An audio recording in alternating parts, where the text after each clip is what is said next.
जय हिंद दोस्तों, स्वागत है आप लोग का अपने YouTube channel easy trick education में।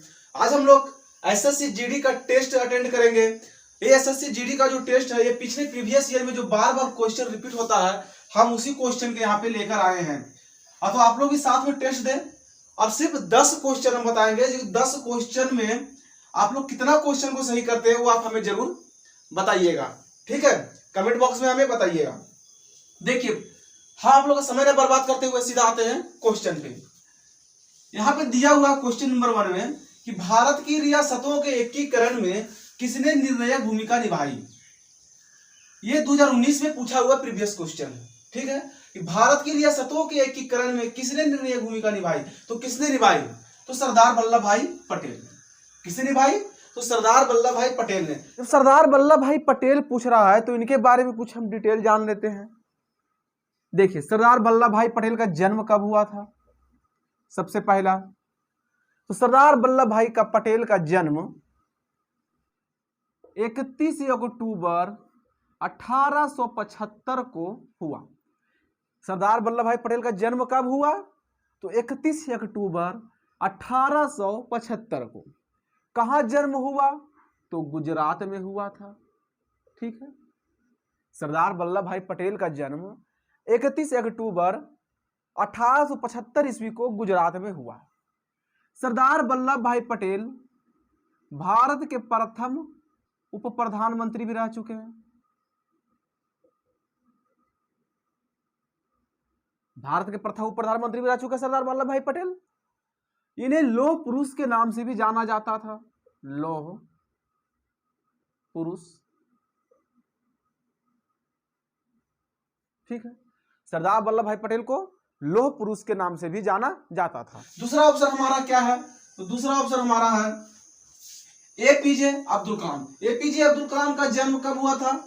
देखिए, 15 अक्टूबर 1931 को, ठीक है। भारत का missile man APJ Abdul Kalam को मिसाइल मैन के नाम से भी जाना जाता है, ठीक है।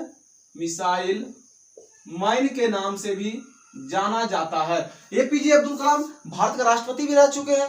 तो कैमे राष्ट्रपति रहे? तो एपीजे जो अब्दुल कलाम है भारत के 11वें राष्ट्रपति थे। 11वें राष्ट्रपति थे, ठीक है।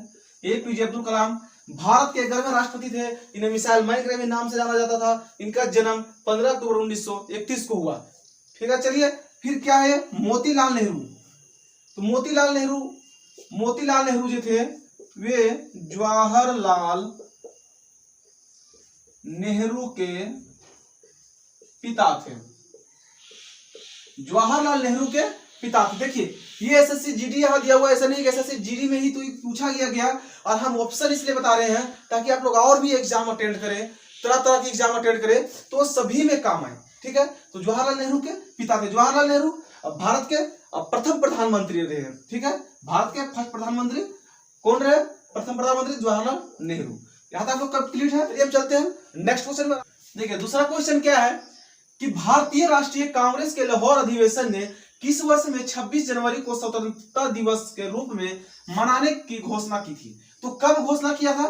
तो 1930 में। 1930 में प्रथम बार 26 जनवरी को स्वतंत्रता दिवस के रूप में मनाने की घोषणा की थी, ठीक है। 1930 में। अब 1920 भी हमारा ऑप्शन में है। 1920 में क्या हुआ था? देखिए, ऑप्शन नंबर इसका 2 है, ठीक है। ऑप्शन नंबर सही इसका 2 है। तो 1920 में हमारा हुआ था असहयोग आंदोलन, ठीक है। असहयोग आंदोलन हमारा 1920 में हुआ था, ठीक है। 1930 तो इसका आंसर है। और 1942 में क्या हुआ था? 1942 में जो है हमारा भारत छोड़ो आंदोलन। भारत छोड़ो आंदोलन कब हुआ था? तो भारत छोड़ो आंदोलन 1942 में हुआ। 1942 में भारत छोड़ो आंदोलन हुआ था। और 1935 में सबसे इंपॉर्टेंट क्वेश्चन 1935 में भारतीय रिजर्व बैंक का स्थापना हुआ था। भारतीय रिजर्व बैंक का स्थापना, ठीक है। भारतीय रिजर्व बैंक का स्थापना कब हुआ था? 1935 में। ये क्वेश्चन बार बार दोहराया जाता है कि भारतीय रिजर्व बैंक का स्थापना कब हुआ था। तो देखिए, आप लोग याद रखिएगा कि भारतीय रिजर्व बैंक का स्थापना 1935 में हुआ था। और कहां हुआ था? तो हम बता दें कि भारतीय रिजर्व बैंक का स्थापना सबसे प्रथम बार कोलकाता में हुआ था। 1935 में कहा हुआ था, तो कोलकाता में हुआ था। उसके बाद 1937 में इसे ट्रांसफर कर दिया गया और अभी कहाँ है वर्तमान में, तो मुंबई में। वर्तमान में भारतीय रिजर्व बैंक कहाँ पे है, तो मुंबई में। कब ट्रांसफर किया गया था, तो 1937 में। हम यहाँ पे देखिए समझा देते हैं, लिख देते हैं, ठीक है, कि भारतीय रिजर्व बैंक का स्थापना 1935 में हुआ था। प्रथम बार कहां स्थापित किया गया था, तो प्रथम बार कोलकाता में, प्रथम बार कोलकाता में स्थापित किया गया था। कब, 1935 में, 1 अप्रैल 1935। उसके बाद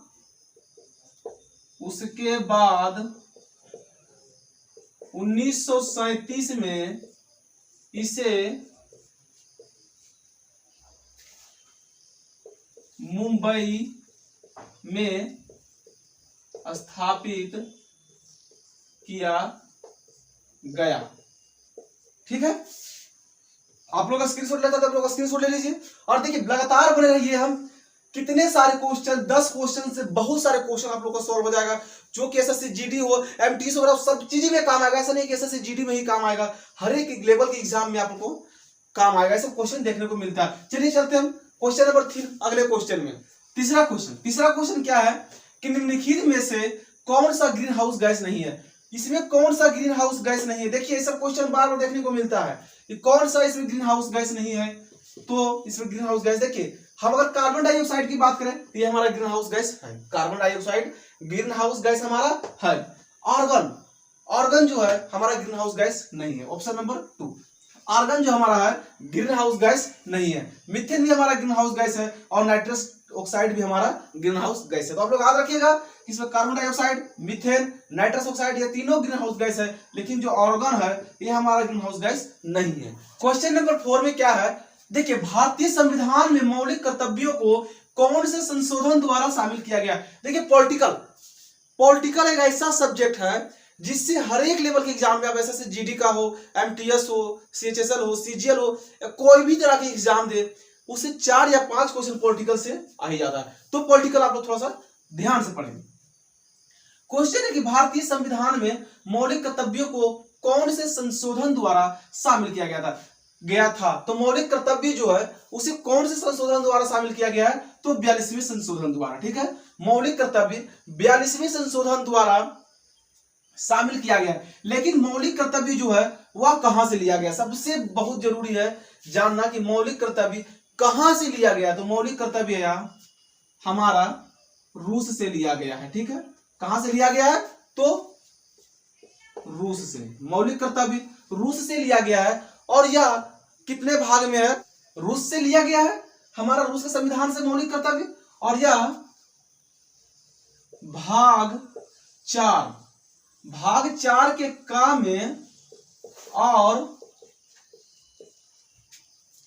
अनुच्छेद 51 के तहत रखा गया है। ठीक है, रखा गया। देखिए हम इसमें क्या जाने कि क्या क्या चीज हम इसमें सीख लिए कि 42वें संविधान संशोधन मौलिक कर्तव्य हमारा 42वें संविधान संशोधन में शामिल किया गया था। लेकिन मौलिक कर्तव्य कहां से लिया गया था, तो मौलिक कर्तव्य हमारा रूस से लिया गया था। और मौलिक कर्तव्य कितना में है, तो भाग 4 और अनुच्छेद 51 के का में, भाग 4 के का और अनुच्छेद 51 के का में है। ठीक है, चलिए नेक्स्ट क्वेश्चन पे चलते हैं। क्वेश्चन नंबर 5 है कि 1977 में भारतीय जनसंघ की स्थापना निम्नलिखित में से किसने की थी। तो भारतीय जनसंघ की स्थापना 1977 में किसने की थी, तो श्यामा प्रसाद मुखर्जी। श्यामा प्रसाद मुखर्जी ने 1977 में भारतीय जनसंघ की स्थापना किए थे। ठीक है, क्वेश्चन नंबर 6 में है कि खाने के बाद पेट में होने वाले एसिडिटी को इसे लेने से खत्म किया जा सकता है।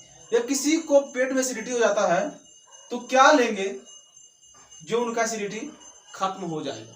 देखिए तो क्या लेंगे, तो ऑप्शन नंबर 2 बेकिंग सोडा, जिसे हम खाने का भी सोडा कहते हैं। ठीक, खाने का भी सोडा कहते हैं।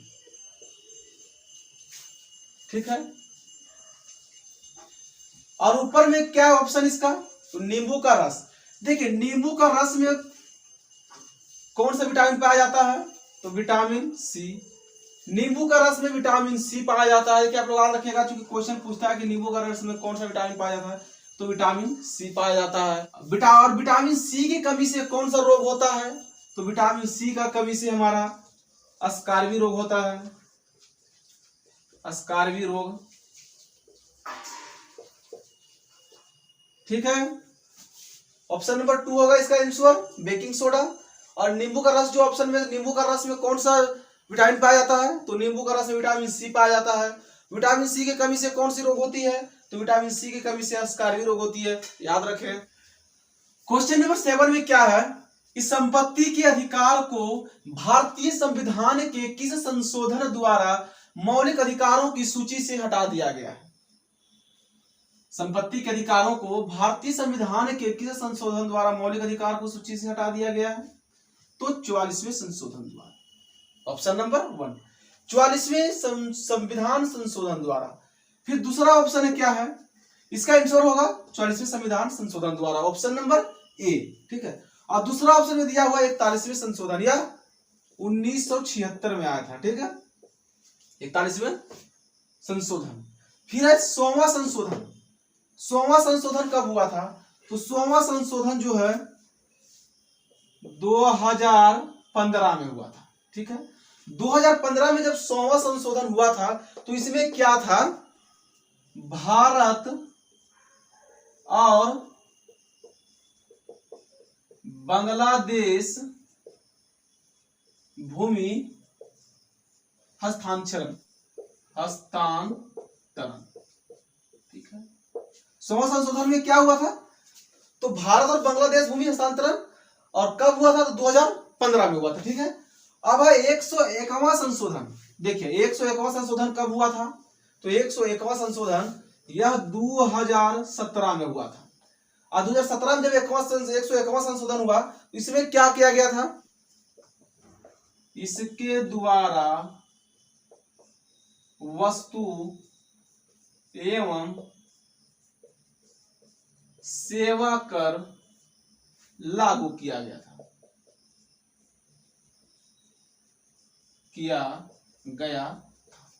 ठीक है। क्वेश्चन नंबर 8 में क्या है कि इमली में मौजूद यम्ल का नाम बताइए। इमली में जो मौजूद होता है वह कौन सा यम्ल होता है, तो इमली में मौजूद हमारा ऑप्शन नंबर ए लैक्टिक यम्ल। लैक्टिक यम्ल जो हमारा है वह इमली में मौजूद होता है। लैक्टिक यम्ल का मुख्य स्रोत क्या है, तो लैक्टिक यम्ल का मुख्य स्रोत दूध है। ठीक है, लैक्टिक यम्ल का मुख्य स्रोत दूध है, और इसकी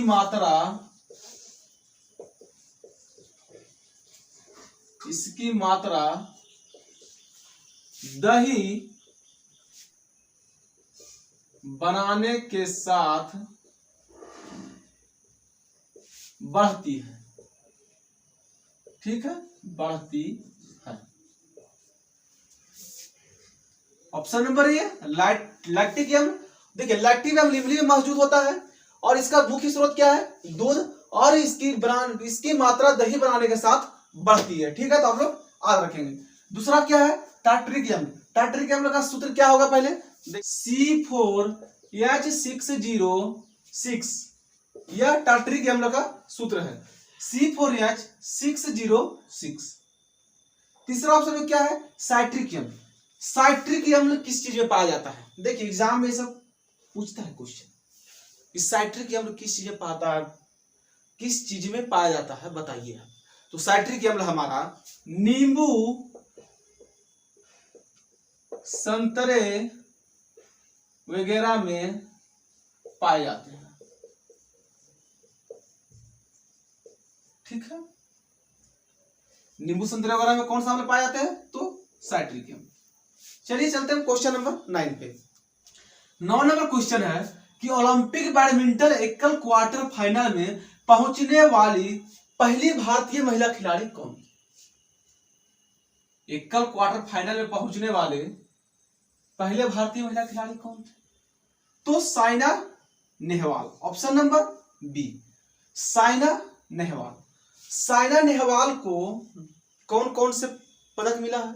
साइना नेहवाल को पद्म श्री और राजीव गांधी खेल रत्न से सम्मानित किया गया है।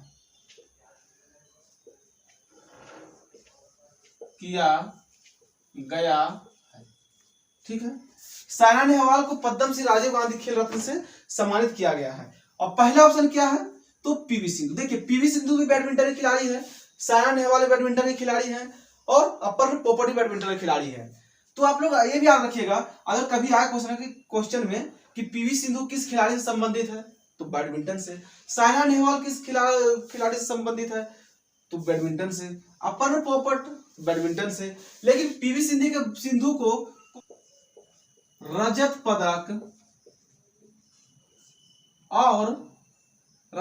और कांस्य पदक मिला था। ठीक है, पीवी सिंधु को रजत पदक और कांस्य पदक मिला था। और क्या? अपर्णा पोपट भी एक बैडमिंटन खिलाड़ी थे और अपर्णा पोपट 1997 और 2006 के बीच सभी सीनियर राष्ट्रीय चैंपियन जीतने वाली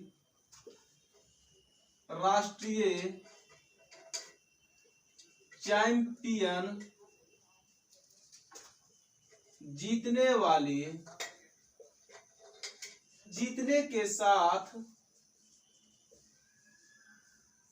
9 बार भारत की राष्ट्रीय चैंपियन रही। ठीक है, देखिए अपर्णा पोपट जो थी अपर्णा पोपट 1997 और 2006 के बीच सभी सीनियर राष्ट्रीय चैंपियन जीतने के साथ 9 बार भारत के राष्ट्रीय चैंपियन रही अपर्णा पोपट। ठीक है, चलिए चलते हैं अगला क्वेश्चन में, क्वेश्चन नंबर 10 एवं लास्ट। और 10 क्वेश्चन में आपने कितना सही किए थे वो आप हमें जरूर बताइएगा कि आप कितना क्वेश्चन सही किए थे। ठीक है, चलिए चलते हैं क्वेश्चन नंबर 10 में। क्वेश्चन नंबर 10 में क्या है कि सच्चिदानंद सिन्हा के स्थान पर भारत की संविधान सभा का अध्यक्ष कौन बने थे? तो doctor Rajendra Prasad, option number 1। Doctor Rajendra Prasad Bharat के प्रथम राष्ट्रपति भी थे। ठीक है, पंडित जवाहरलाल नेहरू प्रथम प्रधानमंत्री थे भारत के।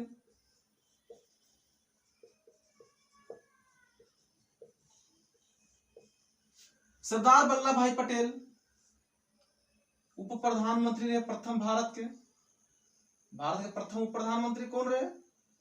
तो सरदार वल्लभ भाई पटेल। ठीक है, देखिए सरदार वल्लभ भाई पटेल में डिटेल बताया आप लोगों को पीछे। आप लोग 10 में से कितने क्वेश्चन सही बनाए वो आप हमें कमेंट बॉक्स में बताएं। और आप लोग को वीडियो अगर अच्छा लगे तो शेयर कर दे ताकि और लोगों को मदद हो सके, और सब्सक्राइब कर ले ताकि हर दिन का नोटिफिकेशन आपके फोन में पहुंच जाए। बेल आइकन भी ऑन कर ले ताकि नोटिफिकेशन तुरंत पहुंच जाए। और शेयर कर दे, लाइक करें, सब्सक्राइब करें, शेयर करें अगर आप लोगों को जो अच्छा लगा होगा तो। मिलते हैं अगले दिन अगला टेस्ट लेके।